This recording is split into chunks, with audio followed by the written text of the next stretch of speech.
આજે આપણે વર્ગમૂળ 2 એ અસમમિત છે એની સાબિતી જોવાના છે. આના પહેલા ચેપ્ટર નંબર 1 એટલે કે વાસ્તવિક સંખ્યાના 4 વિડિયો ઓલરેડી અપલોડ છે જે તમે વિઝિટ કરી શકો. અને જો તમે આ ચેનલ પર નવા હો તો સબસ્ક્રાઇબ કરી લેજો જેથી તમને દરેક વિડિયોની નોટિફિકેશન મળતી રહે. તો વર્ગમૂળ 2 અસમમિત છે એને આપણે સાબિત કરીએ કે જેનાથી તમે વર્ગમૂળ 3 વર્ગમૂળ 5 કોઈ પણ ક્વેશ્ચન આવે તો તમે ઈઝીલી કરી શકો છો. તો એના માટે પ્રમેય 1.3 તમને બુકમાં આપેલો છે એના પરથી જ આપણે આ વસ્તુ લેવાના છે. સાબિત કરો કે વર્ગમૂળ 2 એ અસમમિત છે. તો અહીંયા આપણે પહેલા તો આપણે અહીંયા બે ભાગમાં કન્વર્ટ કરીએ તો આપણને આટલી જગ્યા જોઈશે. હવે શરૂ કરીએ. તો અહીંયા શરૂઆત આપણે સૌથી પહેલા એને ધારી લઈશું કે ધારો કે વર્ગમૂળ 2 એ સમમેય સંખ્યા છે. વર્ગમૂળ 2 સમમેય છે. હવે સમમેય સંખ્યાની વ્યાખ્યા. તો સમમેય સંખ્યા એટલે કે જે સંખ્યાને p/q સ્વરૂપમાં દર્શાવી શકાય. p ના છેદમાં q હોય એવી રીતે આપણે જેને દર્શાવી શકીએ એ સમમેય સંખ્યા છે. હવે આપણે અહીંયા ધારી લીધું કે આ સમમેય સંખ્યા છે. તો આપણે એને લખી શકીએ કે વર્ગમૂળ 2 બરાબર a ના છેદમાં b કે જ્યાં a અને b અવિભાજ્ય પૂર્ણાંકો છે.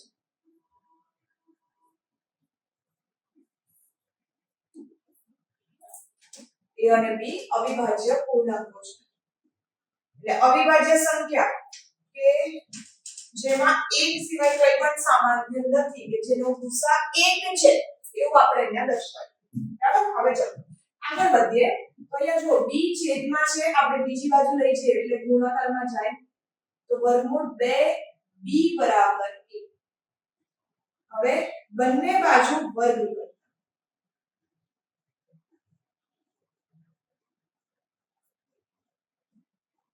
આપણે બંને બાજુ વર્ગ કરીએ એટલે કે વર્ગમૂળ 2b નો વર્ગ બરાબર a નો વર્ગ.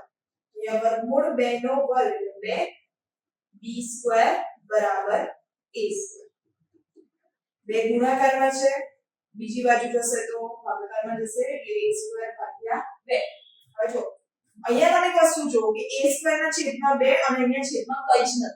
એટલે કે જે પણ a છે a નો વર્ગ એને આપણે 2 વડે ભાગીએ તો પૂર્ણાંક સંખ્યા જવાબ આપે છે. બરાબર.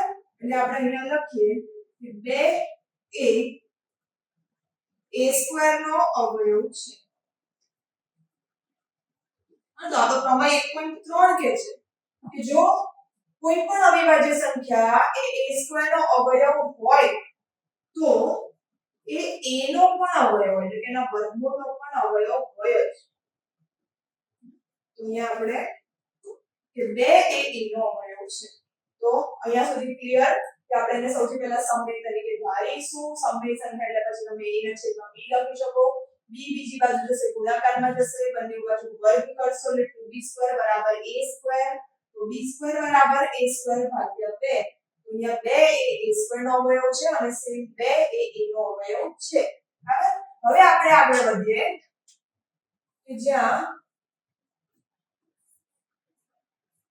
a બરાબર 2c લેતા.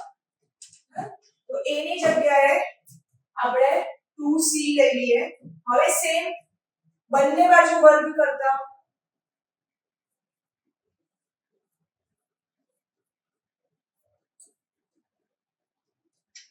બંને બાજુ વર્ગ કરી આપણે એટલે અહીંયા બનશે a² બરાબર 2 નો વર્ગ 4 c² બરાબર a² બરાબર 4c².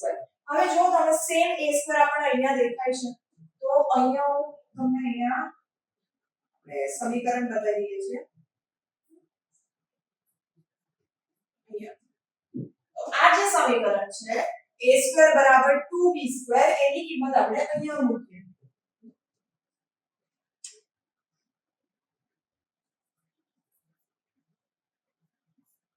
to b square તો અહીંયા છે 4c square.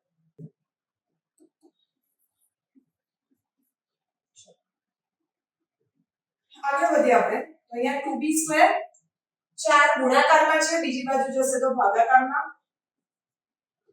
આ ભાગ ઉડશે 2 દુ 4 એટલે અહીંયા આપણને મળે છે b² ભાગ્યા 2 બરાબર c². તો જો સેમ એ રીતે મળ્યું. તો અહીંયા આપણને શું બતાવે છે કે ભાઈ 2 એ b² નો અવયવ છે અને માટે 2 એ b નો પણ અવયવ છે. તમારે અહીંયા ટૂંકમાં એ સાબિત કરવાનું છે કે જે અવિભાજ્ય સંખ્યા 2 છે એ a નો પણ અવયવ છે, b નો પણ અવયવ છે. હવે તો અહીંયાથી તો વસ્તુ આ થઈ ગઈ કે માટે 2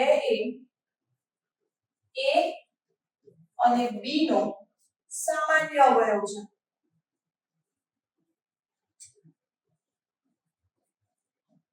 હવે સામાન્ય અવયવ છે તો આપણે તો અહીંયા એવું ધાર્યું કે બંને અવિભાજ્ય પૂર્ણાંક છે, તો અવિભાજ્ય તો બીજો કોઈ અવયવ જ ના હોય અને અહીંયા તો આવે છે બરાબર. એટલે આપણે અહીંયા લખી શકીએ કે માટે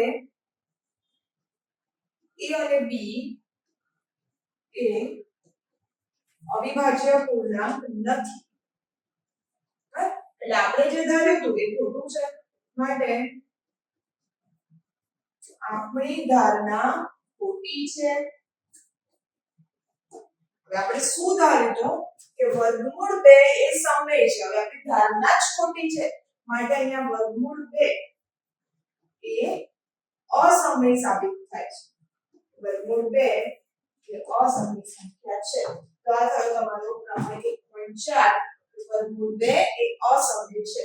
તમે અહીંયા જોઈ શકો આપણે સૌ સમય ધારી લીધા હતા, ત્યારબાદ વર્ગ રીતે સાબિત કરે છે. સેમ પેટર્ન થી સાબિત કર્યું છે અને છે બહુ જ ઈઝી છે. હવે તમે અહીંયા સ્ક્રીનશોટ લઈ લો અને પ્રેક્ટિસ કરો સતત. આના પરથી જ આપણે સ્વાધ્યાય 1.2 સોલ્વ કરવાના છે. તો એ મળીએ છીએ આપણે નેક્સ્ટ વિડિયોમાં. ત્યાં સુધી ઓલ ધ બેસ્ટ.